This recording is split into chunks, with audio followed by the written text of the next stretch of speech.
Oh, Carter.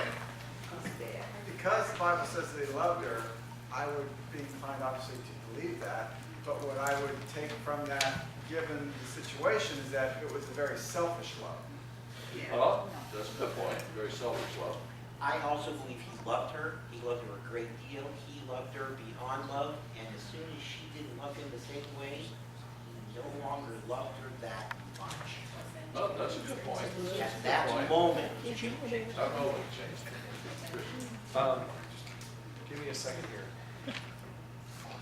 I'm not sure if it was a study here. We talked about a love relationship as opposed to short-term self-gratification on get in, get out, whatever, as opposed to a true love that would be tested through time. Jacob with Rachel and Leah. The Bible said we had dealt with Tamar, and also it was a parallel to what is true love. A guy that was willing to work for his potential father-in-law for 14 years before he got the woman that he loved. That's right. Anon, in his situation, he was sick. I mean, the power of lust and the power of love in that regard, where you want somebody, and then being ill-advised by a friend to get her here in this situation.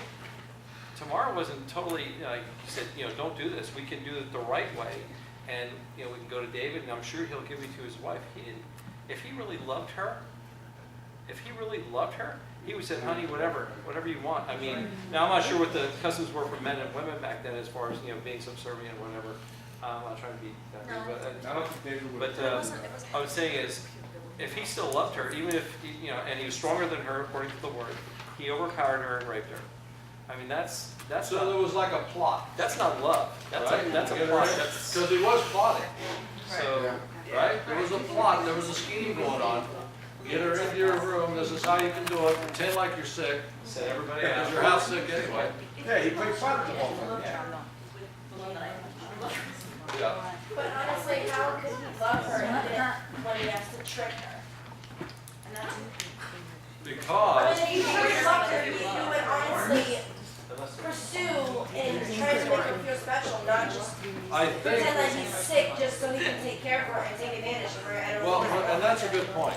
But here's the other episode of this, or the other side of it. Since we're playing doctor, psychologist, is it possible that Where's Marcia? he loved her so much, he made himself sick, he loved her so much, but maybe he couldn't express his love because it was his half-sister.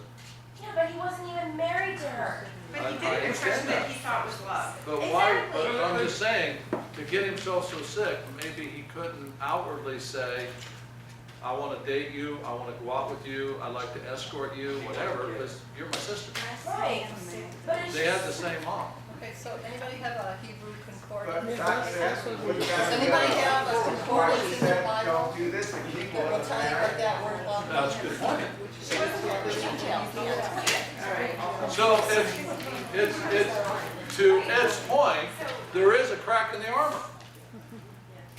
We have to really define, I mean, really, You messed up. Mark.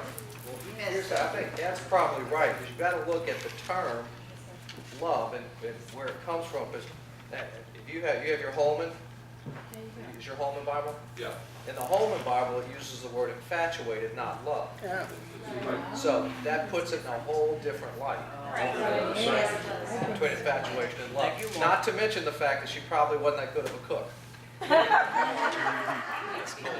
Hey, that's what it says.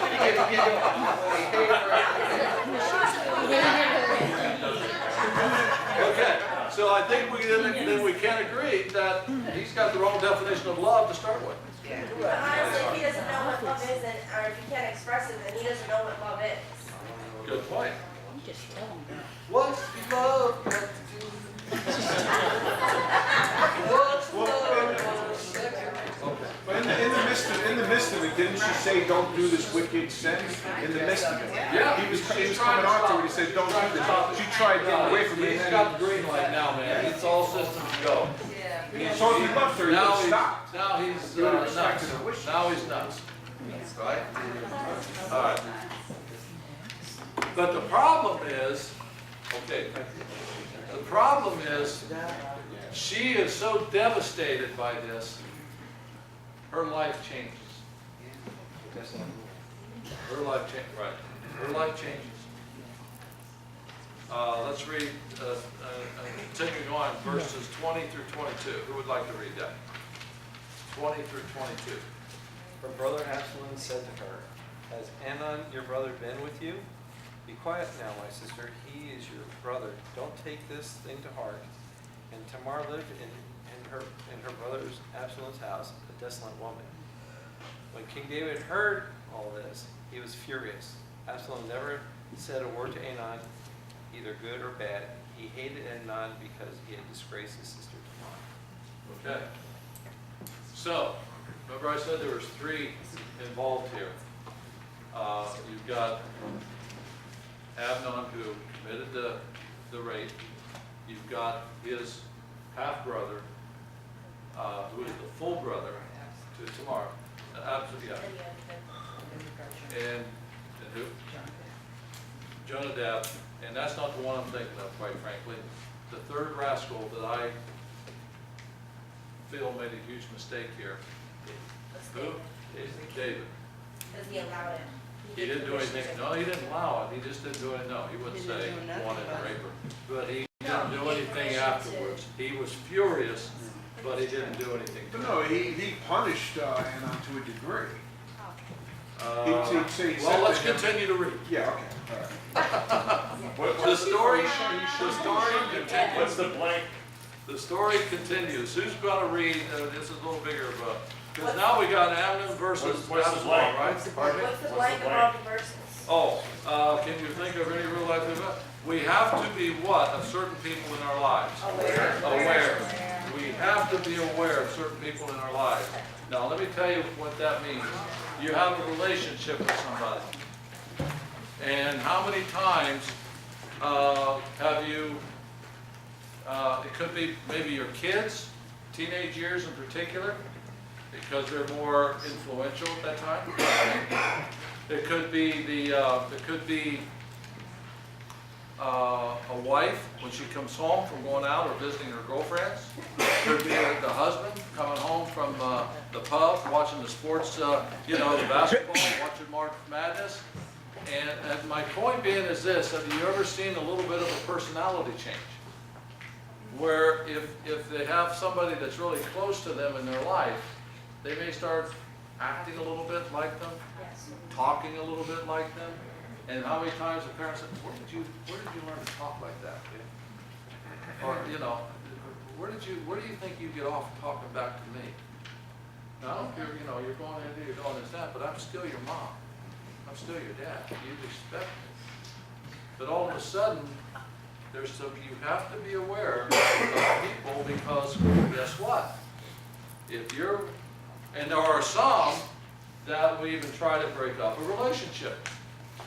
How many times have you gone through that one? That's happened.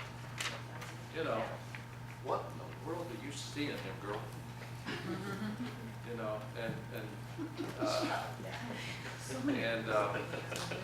And there's Mark saying, she's not good looking, but is she a good cook?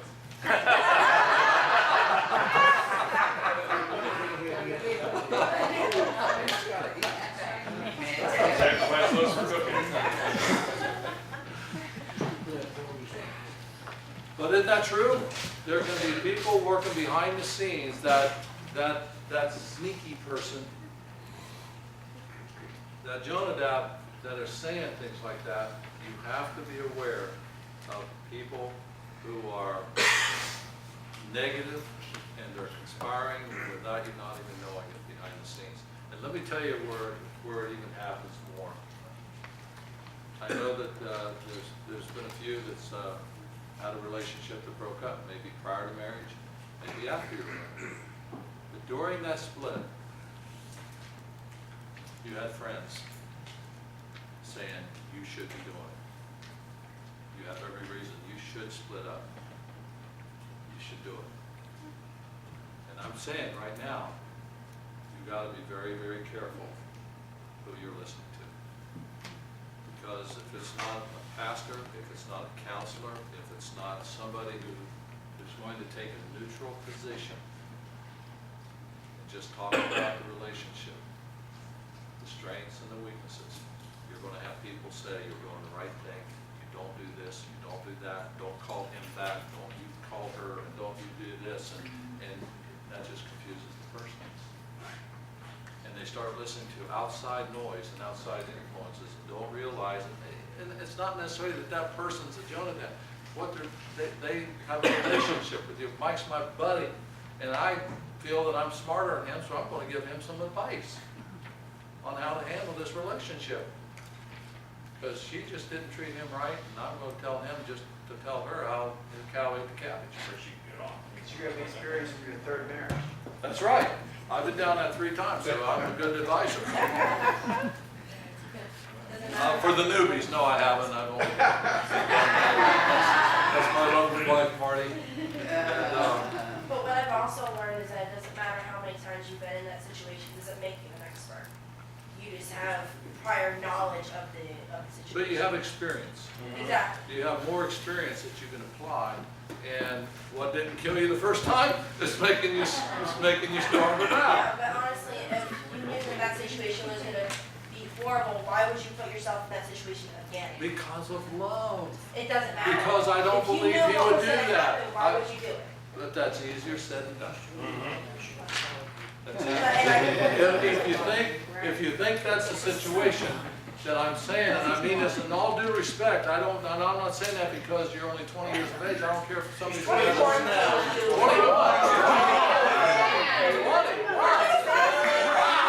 It's all different. Hey, 21 and a half. 21 in a week. 2 days. But to think that we won't fall again like that, we're naive. You're really being naive if you think, you know what, I'll never let my heart fall like that again. It will. It will. It absolutely it will. Because you're being treated differently, it starts out that way, and it doesn't make any difference if you're a man or a woman. It's this. Your heart doesn't have a gender. It's a muscle. And your heart, that emotion that God gives us is called that beautiful thing, love, that we were just talking about. So I'm hopeful that a person doesn't go through and devastate their life so badly that that person definitely shuts down and says, I'll never love Or again. commit suicide. That's worse. Yeah. What's the old saying on that? It's better to, Better loved than lost than not loved. Never loved again. Never loved at all. It's better to have loved and lost than never to have loved at all. there you go.